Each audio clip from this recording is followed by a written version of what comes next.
Hello, everybody, and welcome into Blue Jays Today, where you boys always have something to say about the Toronto Blue Jays. I'm your host, Nicholas Playlog. And I'm your host, Adam Peddle. Today, guys, welcoming back to the show, we've got Whit Merrifield joining us for a second time. Oh, my goodness, man. It's like you couldn't stay away. What's going on, Whit? Welcome back, buddy. Hey, guys. Thanks for having me. Dude, you were at the All-Star game recently. That was pretty dope. But this time, not as a player, Whit as a member of the media. Tell us a little about that, man. What was it like being the member of the media this time?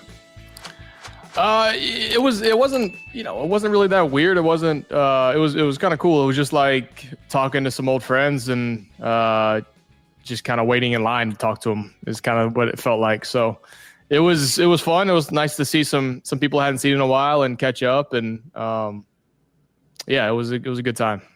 You asked Vladdy. It was a question. It was like 10 Gold Gloves. It was including his dad too, his home runs, but like. It was like 10 Gold Gloves. Would you rather 10 Gold Gloves or 3,000 hits? Now, I think he inevitably said he wanted more homers than his dad. But for you, 10 Gold Gloves or 3,000 hits, what would you classify as being, I don't know, like more successful? Yeah. The 3,000 hits for me would be the thing, just because that was kind of my MO was getting hits. I enjoyed racking up hits. So 3,000 hits would have been a cool number, but when you debut at 27, it's an uphill battle. A little tough. I think you were 1,800 shy? 1,800 shy? You know, it was close. Yeah, I finished a little over 1,200, I think it was. Yeah. So I didn't have any interest in playing until I was 55. No, that's fair. 3,000 is a big number, man. So yeah. Yeah, well, tell us about your time when you were at Toronto Blue Jay, and you got the call to go to the All-Star game. What was that like with Bo and Romano and Gosman, all those guys? Yeah, that was awesome. It was really special. Being my third one and being the first one on a different team. It was cool too because it was the first time that I had been selected by the players to be a representative, which I found. Found awesome. First time in Kansas City, I was a commissioner's pick, and then the second time, same type thing. Somebody dropped out. I forget who it was, but I got added like the day before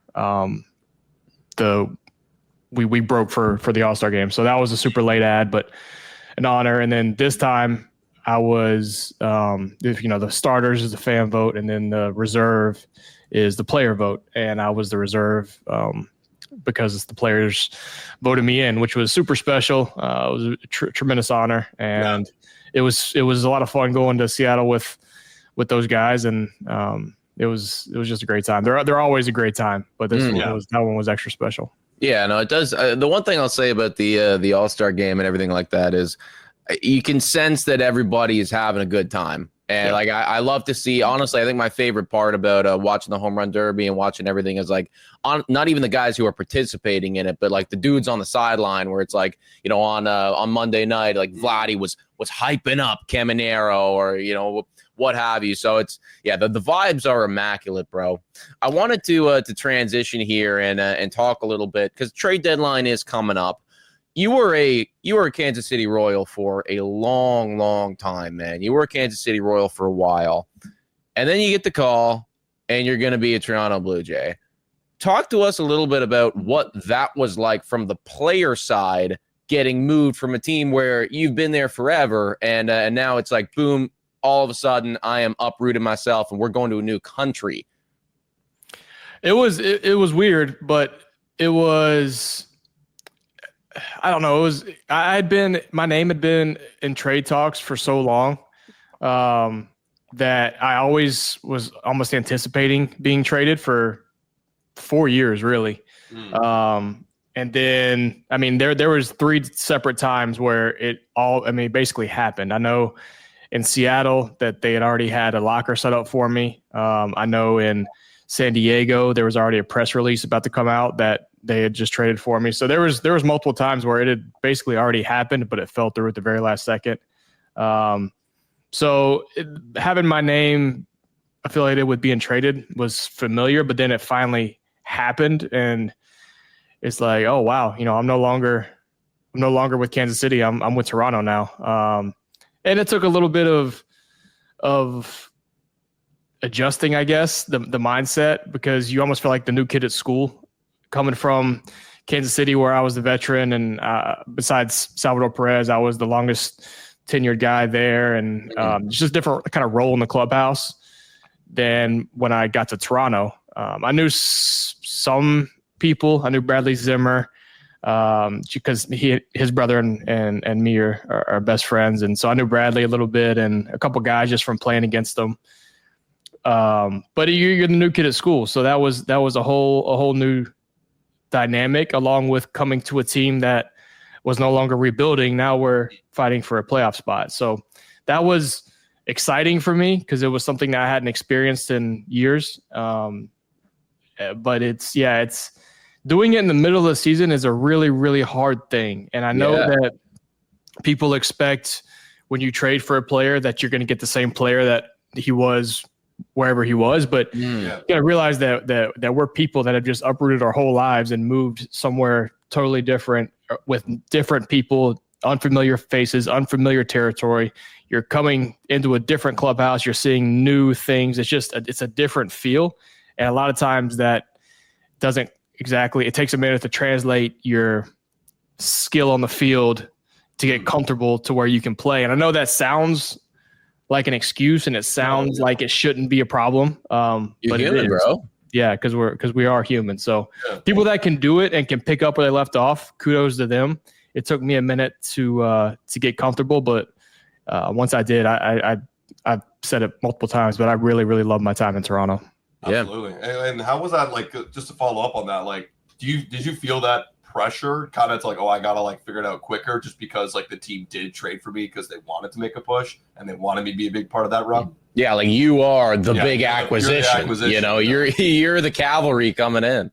Right. Yeah, for sure. And there's definitely some pressure there. Then I had a little bit of confusion early on because I came in and was playing center field for the first, I don't know, like 2 series when George, he had his elbow thing going on. So, and then when George came back, I was now playing like, you're playing left. I was getting like 2 at-bats a series. And so there was a little bit of a confusion from my perspective as to what did you guys want from me? Why did you trade for me?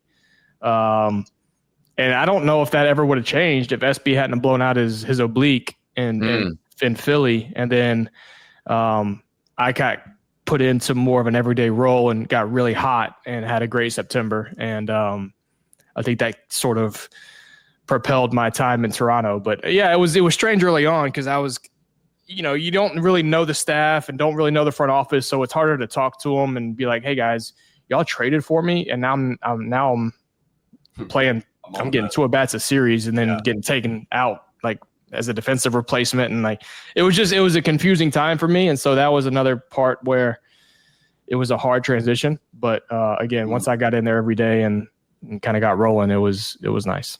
Yeah, 100%, man. I want to transition slightly and play a little armchair GM here. You're familiar with the team now. You know all the boys on it. You know the ins and outs of a baseball squad a hell of a lot better than we do. If you were Ross Atkins right now, looking at where the Toronto Blue Jays are in the standings, looking at just the roster as a whole, what move are you making or aren't making at this upcoming trade deadline? Well, I'm not behind the scenes, so I don't know like health and how a lot of times guys are fighting stuff that nobody knows about. Yeah. So I would need to know some of that just to kind of play, get some insurance back there. I think with Scherzer just having that uncertainty with kind of his thumb situation, I would starting pitcher would be something I would definitely be targeting. And then bullpen, I mean, it doesn't ever hurt to have another bullpen arm or 2. But as far as an offensive thing, I touched on it a little bit earlier. They're such a good mojo and flow going with this team and this offense, especially. Like, you got to be really careful as the what you do and who you get, and to not disrupt a lot of that, because there's a lot of, while it's a fine line to walk because you want to show your team that we're trying to make moves, we're trying to make this team better.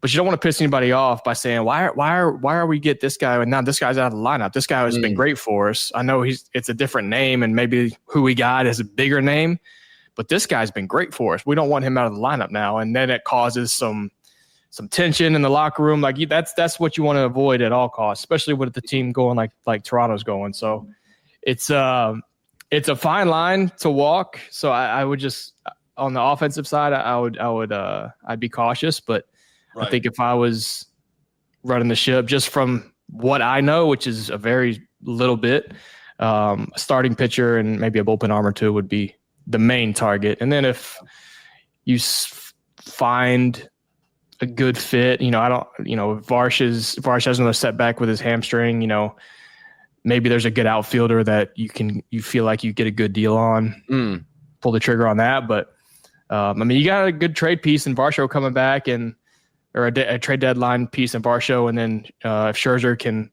get back to 100%, those are two really good deadline pieces that you don't have to do anything for, we're getting reinforcements anyways. Right. I do have a quick follow-up to that because you brought up, and this is the second time that somebody's brought this up recently, which is the idea that the players, there is a little bit of an expectation, to go out and to make a move when we are playing this well. And Bob Nightingale, we had him on very recently, and he was saying it's like there's an expectation when you are first in your division from the players. They want to see the management go out and do something. Is that a real thing that you felt when you were playing baseball? And do you think that the Toronto Blue Jays, in the dugout and the roster, they're kind of feeling that right now as well? Like, go Ross Atkins, make something happen?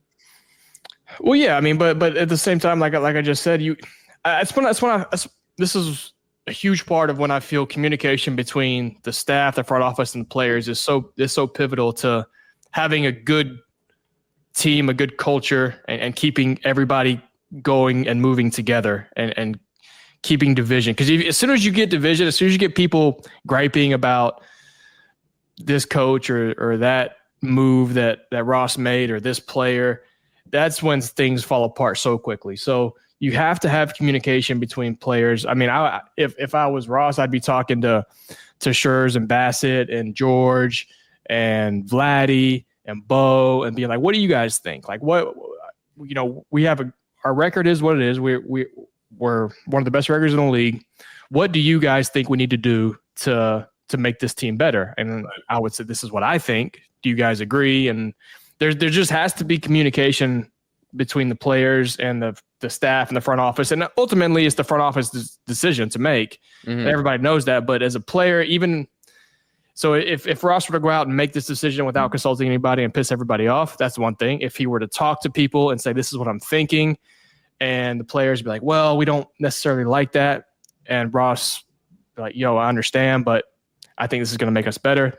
Then it's like, okay, well, at least he talked to us and we had some back and forth. So that's what I think is the most important thing. And on good teams, when I was in Kansas City, I think Dayton Moore is the best GM maybe ever in the history of the game, as far as doing what he did in Kansas City in those World Series years, and communication and the relationships he had with his players.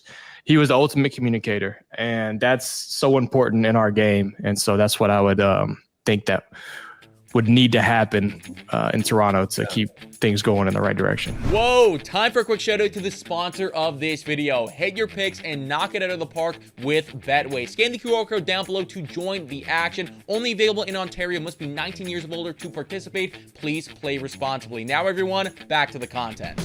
I like that insight. Because a lot of us obviously don't get to see that. We just, we play our armchair GM, MLB show, plug and play. Feelings don't matter. I like that insight. It's not fantasy sports, Exactly right. I got one last follow-up question. Just because we are talking about the starting pitching staff, I think that one's probably the safest because you brought the lineup. That one feels like a really weird situation because Ross says he wants a right-handed bat, but who do you take out of the lineup? That one feels weird. The easy one does feel like starting pitching, just because you do got Bassett, Gaz, Brios, Max Scherzer, veteran rotation. As you get into August, as you get into September, they might need an extra day's rest. Kind of just makes sense to go get another arm out there. Is there a name that you have in mind that you'd want the Blue Jays to kind of go get that would be kind of an easy fit into that rotation? They're talking about moving Paul Skeens, right?